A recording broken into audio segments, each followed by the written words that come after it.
Out of the 3 teams that were all 0-2 that I talked about on last week's show, the Chargers, the Patriots, and the Bengals, all 3 won this past weekend, and the team we're going to look at right now is the Los Angeles Chargers. The Chargers finally picked up a W over the Minnesota Vikings, and it was quite the nail-biter. They won 28-24.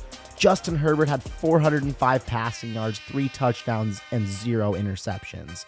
Meanwhile, Keenan Allen also had a monster game, putting up 18 receptions for 215 yards. The Chargers did win this game, but at what cost? They lost their second best wide receiver and one of the most dynamic receivers and playmakers in football in Mike Williams to a torn ACL. This is a massive loss to the Chargers moving forward. So let's break down this game. First of all, it's like the other Chargers games you watched this season. Justin Herbert having a massive game, a terrible defensive performance, and with no Austin Eckler, you can add that they didn't have a rushing attack either. The Chargers ran the ball 15 times and only accumulated 30 yards. I said last week that Justin Herbert would have to accommodate for this team's poor defense. He threw the ball 47 times and completed 40 passes. He absolutely balled out, and he did exactly what I said he needed to do in order for the Chargers to pick up W's, and man, was it a close one. And the Chargers even tried to throw this game away late in the fourth quarter. I don't understand how Brandon Staley has a job. Late in the fourth quarter, on their own 24-yard line, Brandon Staley elects to go for a 4th and 1. There's 2 minutes left in this game. Just punt the ball and force Minnesota to score a touchdown. Instead, he goes for it on 4th and 1 on his own 24 and doesn't get it. At this point, I thought the Chargers were cooked. They would go on to 0-3 and he would be fired on the spot. They got very fortunate that when the Vikings got down to the 7-yard line, a double-tipped pick happened. And there's no way he has a job next year, especially after the loss of Mike Williams. This torn ACL is an absolutely brutal injury, and you gotta feel for him, man. He's always been riddled with injuries throughout his career, and he's never been able to catch a break. Luckily, they did draft first-round receiver Quentin Johnston out of TCU. He's gonna need to step up in a major way, but I'm not giving up on this Chargers offense quite yet.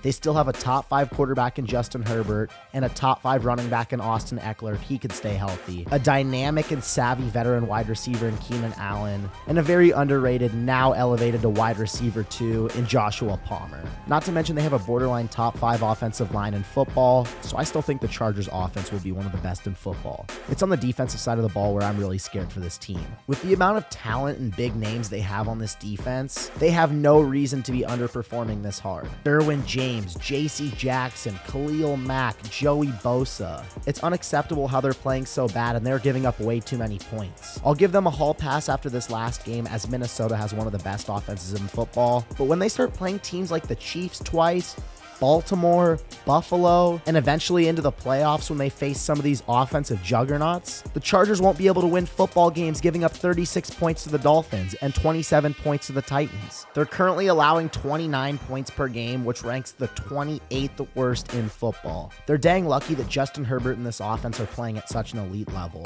I believe they'll pick up a much-needed W at home against the Raiders this Sunday that'll help elevate them to 2-2 before they face a rough 2-game stretch where they play the Cowboys at home and then the Chiefs on the road. But like I said, don't sleep on this Chargers team. They were my pick to win the AFC West at the beginning of the season, and I'm not wavering. Quentin Johnston is going to need to play a huge role in this offense from now on, but he has the talent and capability to do so. After this Sunday, they'll have their bye week, and they'll get some much-needed rest before playing the Cowboys on Monday Night Football. I'm Caden Kubler, and that's my take.